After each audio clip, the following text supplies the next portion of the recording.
Баршаңызға қайырлы күн достар, менің арнама қош келдіңіздер. Сіздермен бірге Ас адамның арқауы арнасы. Бүгін біз осындай керемет котлет дайындайтын боламыз. Алдыменен менің каналыма тіркеліп, лайк басып кетуді ұмытпаңыздар. Бұндай котлетті дайындау үшін бізге 250 грамм фарш, 4 картошка және 1 дана жұмыртқа қажет болады. Картошканы суда қайнатамыз. Одан кейін қабығын аламыз. Қабығынан тазалаймыз. Қабығынан тазалап болғаннан кейін картошканы кішкене бөлшектерге бөліп, езгішпенен жақсылап езіп аламыз.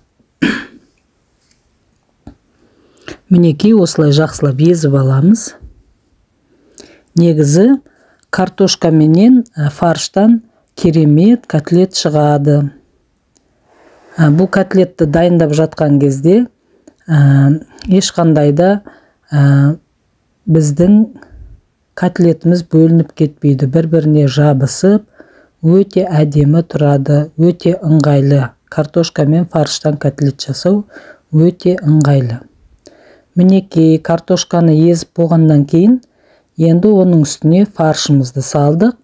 Одан кейін тұзын қостым дәміне қарай және кішкене қара бұрыш қосып жатырмын, дәмін кіргізу үшін. Енді осы қосылған қоспалардың барлығын осылай жақсылап бір-біріменен жақсылап араластырып аламыз.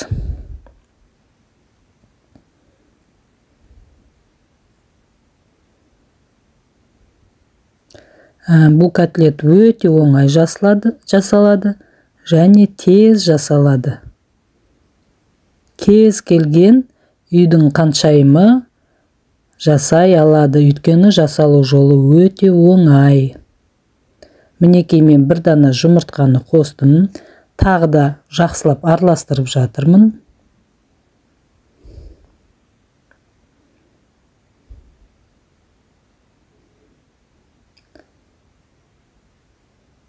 Мінекей араластырып болып қалдым. Енді осы дайын болған салмадан котлетімізді жасаймыз. Котлет жасау үшін қолымызға кішкене жұдырыққа толмайтындай қылып салмадан алып, одан жақсылап сопақтау етіп, кішкене жалпақ қылып, осылай формаларын дайындап аламыз. Сөйтіп жасаған котлеттеріміздің барлығын тақтайшаға жинап отырамыз.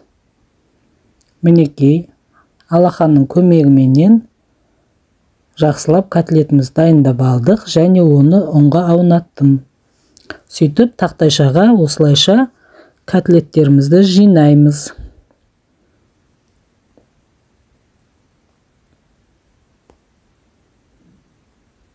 Мінекей мен котлеттерімді дайындап болып қалдым.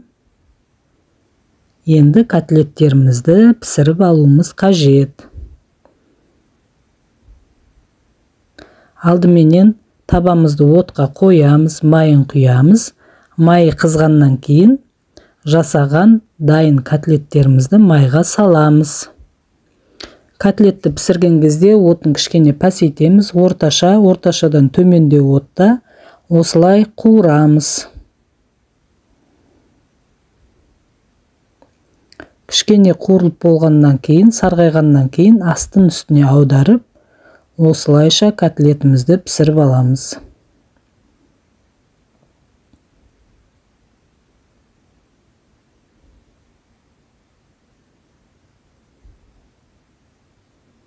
Мінекей астын үстіне аударып пісіріп аламыз. Негізі бұл котлет өте дәмді. Хрустящий деп айтып жатады ғой. Асты менен үстінің қызарған жері қытырлақ болып, өте дәмді болып піседі, әрі қытырлақ. Дәмі керемет болып шығады. Майға осылай жақсылап қуырып аламыз. Мінекей менің котлетім дайын болып қалды. Енді майдан аламыз котлетті. Барлығын осылайша бір ыдысқа жинаймыз.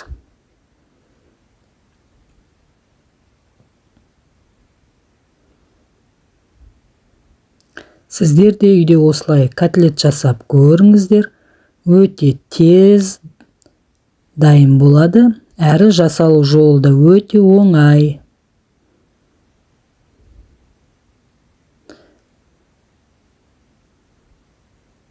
Әрі тез дайын болады.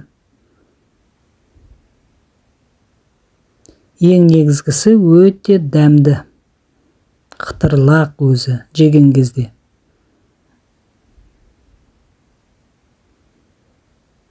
Мінекей, мен котлетімді пісіріп болдым.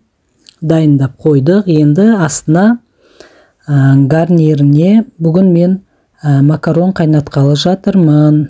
Енді гарниріне өздеріңіз білесіздер. Күріштен жасайсыздар ма, немесе қара құмықтан жасайсыздар ма, гречкадан, немесе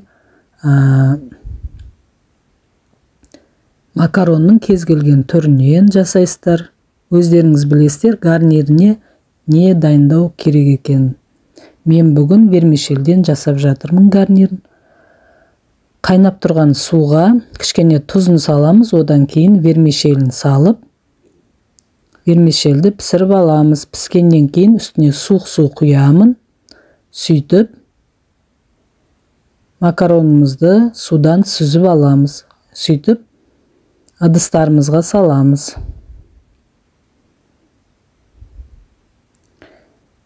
Енді осы гарнирінің үстіне котлеттерімізді салып береміз. Мінекей, дастарханға алып келдік тамағымызды. Барлығына котлетімізді салып жатырмыз.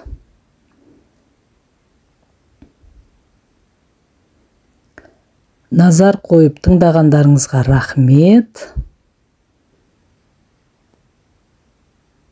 Сау болыңыздар. Менің каналыма тіркеліп, лайк баса кетуді ұмытпаңыздар.